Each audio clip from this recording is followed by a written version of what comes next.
I'm here this morning to give an abridged scope version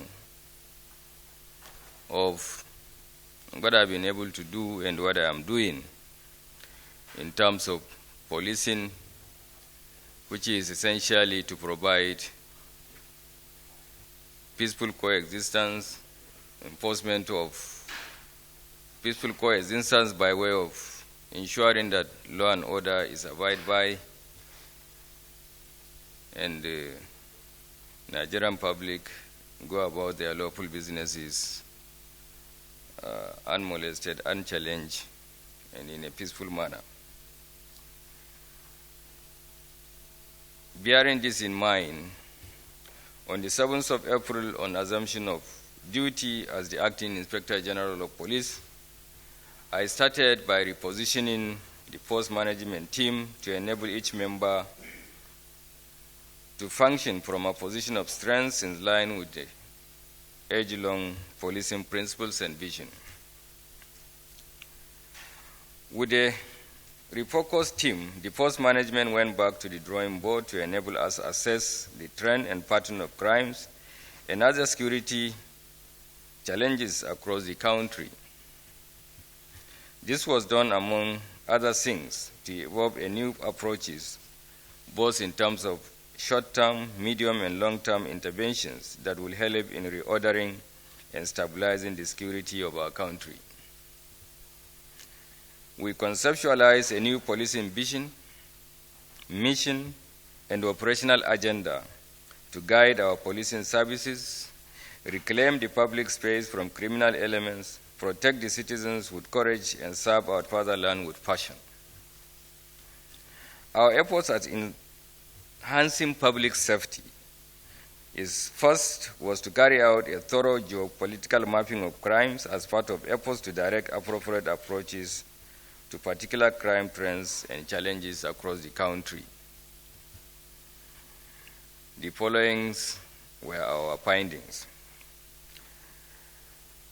If you talk about the Southeast, our major challenges are activities of secessionist group, the IPOP, and the militant group of the IPOP, which is the ECN, coordinated violent attacks on security personnel, formations, critical national infrastructure such as INEC facilities and offices.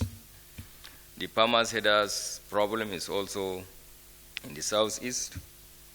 Then proliferation of weapons and other related violent crimes such as cultism, armed robbery, and so forth. When you talk about the Southwest, we have the same problem of kidnapping, bank robbery, farmers' headers, clashes, activities of secessionist group, and cultism.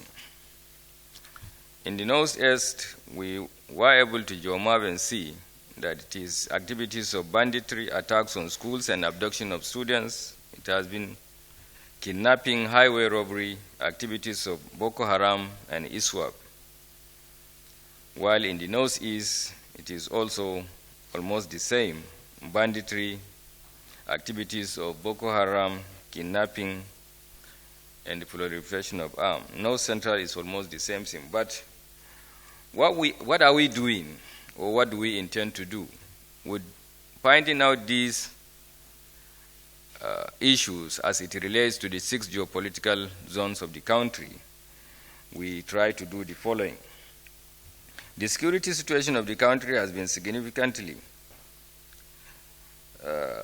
stabilized from time to time, but you see, if it is stabilized for a week, then there are isolated disturbances coming from this zone in terms of either attack on police facilities or police personnel, or even all law enforcement agencies, including the military. And therefore, we decided to, one, rejig the morale of our personnel, which has been a little bit dampened since the answers came and went away. With the proscription of SARS and the establishment of SWAT, which has not been able to take up fully, we had a vacuum in tackling most of the violent crimes from a position of strength in terms of having a strike force that is dedicated for that, rather than having our conventional police doing the policing in conventional way. So therefore, we try to marshal back this courage of our personnel who have been involved in violent crime, and lecture them and foster them to the anti-robbery sections for anti-robbery patrols and the investigation of violent-related crimes, which involve both robbery, kidnapping, banditry, cultism, and so forth. Secondly, we decided to launch an operation which is tagged Operation Restore Peace, and we targeted the southeast and south-south for the first phase of the operation. We involve reinforcing these two zones with a total sum of about 3,700 policemen drawn from our various units, which involve the police mobile force, the strike force, counter-terrorism, our SPU, the STS, the IRT, and these commands were imposed with these personnel with specific instructions, with an operation order that is targeted at stabilizing the incessant attacks on police facilities, personnel, military, and other violent crimes. The first operation in the southeast was launched on the 18th of this month in Enugu. And we clearly stated our mission, we clearly stated our vision, and the 6 states in the southeast geopolitical zone came to Enugu. All the governors were represented by their deputy governors, except the one of Enugu who personally participated, and we launched the operation. In addition to launching the operation, we also had meetings with stakeholders to look at the other way, which is the non-kinetic way of solving the issue. This by means of trying to tell the people to own the police, trying to also reach out to the people of the Southeast that whatever agitation that can be done without actually targeting violence on either security agents or the police in particular. We had stakeholders in the business of maintaining law and order, which includes government officials, traditional rulers, captains of industries, associations, and so forth. And we had discussed extensively, and we had solutions proffered by different persons, and this we are also working on it. In the South-South, the operation was launched on the 19th, that's the following day, in Port Harcourt, and the same thing was done. We did same thing in South-South, like I said, and all the states in the South-South also participated. Our personnel were deployed to complement the efforts of the existing security agents, that is the police in the south, by what we took from other formations and the departments to go and make sure that we increase the personnel in order to occupy many of the public spaces. What we discover in police attacks on police facilities also borders on the issue of most of these police facilities are located in the midst of people. Some of them, or very many of them, were created after meeting the condition by way of population, crime, volatility of the area, and other things. Either state government or communities who thought it is okay for the establishment of a divisional police headquarters came forward, donated land, donated building materials, or in some instances even donated structures for these divisions to be created. And most of them do not make the real condition of having that kind of status in terms of space of occupation and building. Some of them don't even have perimeter fencing. You don't have, well, some of them, I don't need to, it will be a matter of, when I discuss it in length, it will also give some advantage to some people who want to know such.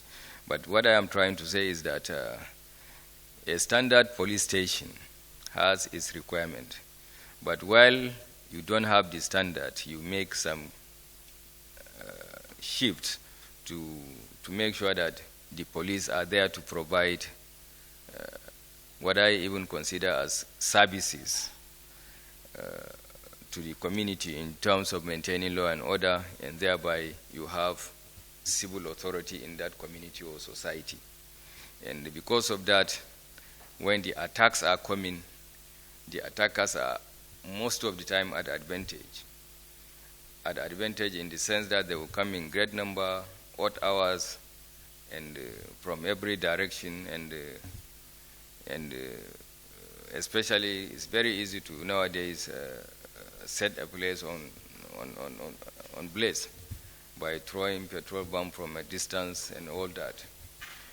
But I assure you, from the time we have launched these operations in the southeast and the south, we had recipe of policemen coming to defend themselves and also repel most of this attack, both in the southeast and the south. We had successful repels on attacks, we have successful arrests, we have successful recoveries, which are a great number. I may not be able to reel out the successes in terms of numbers or figures and instances, but I have them here which I can issue it out for anybody who is interested to know. That is when after the operation, our successes are in great number. In terms of trying to bring culprits or suspects that have been investigated in these cases and arraign them in court, we've not been doing this for the press or for members of the public to see what we are doing, because we had a lot of successful cases that have been investigated and ready for prosecution. But unfortunately, the courts are not working. And that has been one of our setbacks to showcase our own strengths in terms of bringing culprits to book.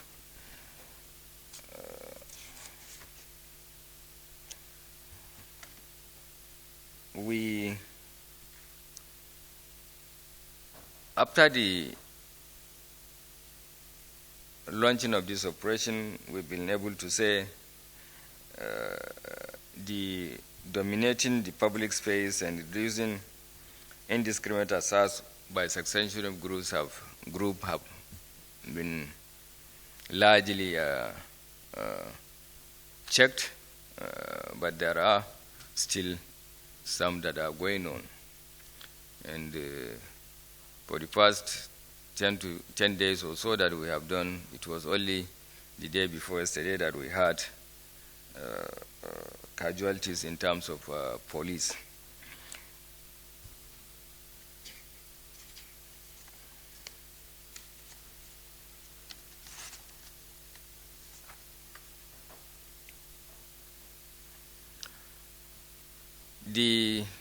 On the part of government, since my assumption of office, we've been able to receive a lot of support and practical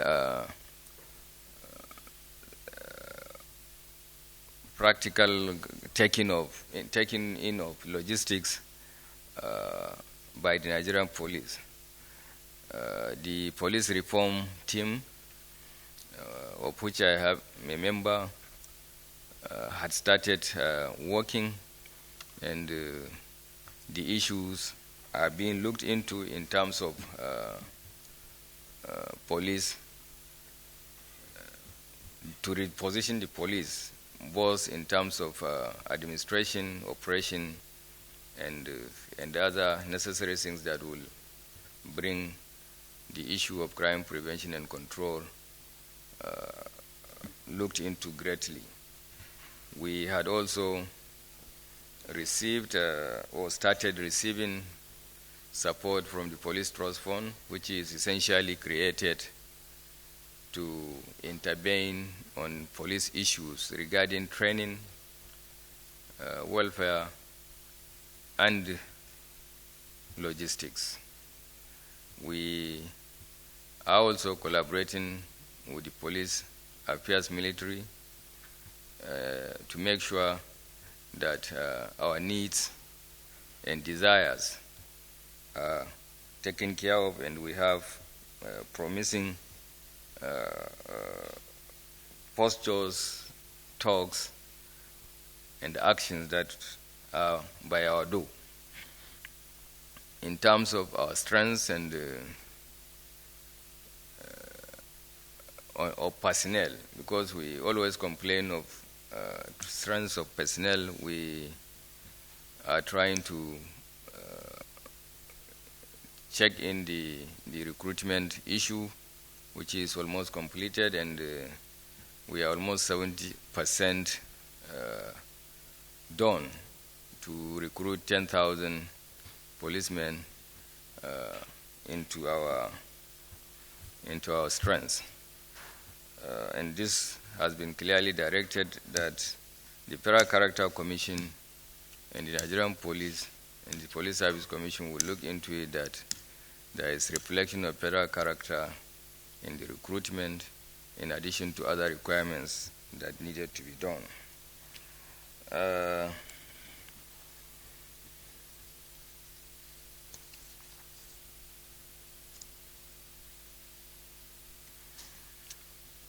Like I said earlier,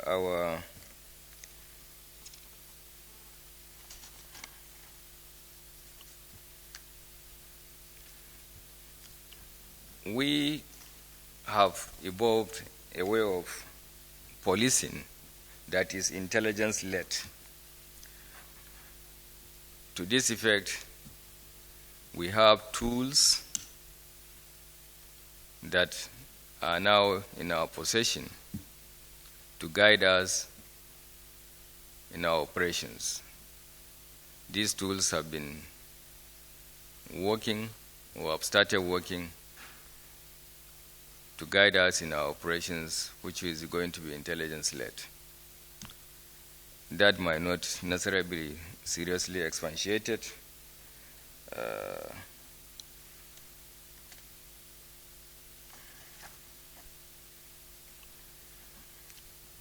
If for record purpose, I can briefly mention our recoveries and the successes now that I have time in the Operation Restore Peace, goes as follows.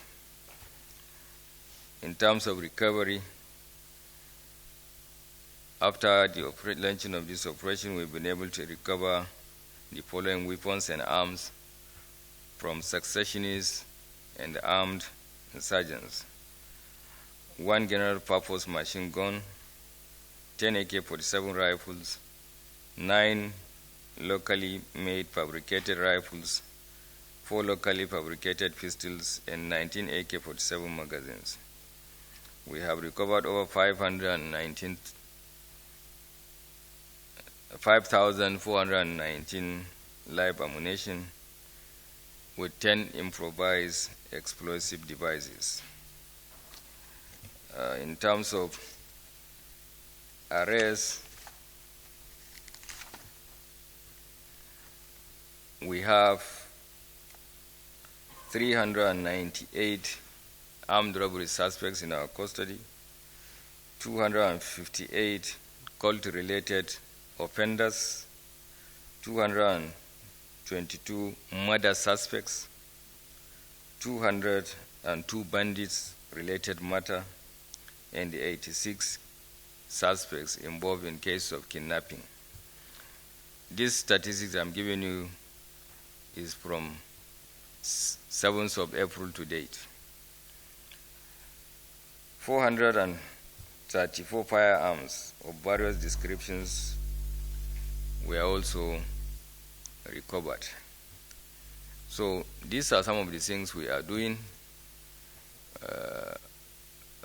For some places like Kaduna, Abuja Road, we have isolated cases of attack, but the entire stretch from Abuja to Kaduna is on camera, and we monitor it, and we have deployed patrol vehicles that are patrolling those areas, except for isolated cases either in the night or ungodly hours when these advantages or the bandits seize this time to strike and run. Well, for the past months, we have not had any case of armed robbery attack in Kaduna, Abuja. We are also doing the same thing in Abuja, Lokoja, up to somewhere in Edo. We've been able to place it under radar, and we have also deployed police patrol vehicles that can be guided and that can also be controlled from the control room. If there is any distress calls, we'll be able to also ask them to move to that location within the quickest possible means. That does not take much time. I think some of the things might be maybe taken care of when it comes to question and answer session. We're trying to do our best to see that security situation is greatly improved for citizens to go about their lawful businesses. Thank you.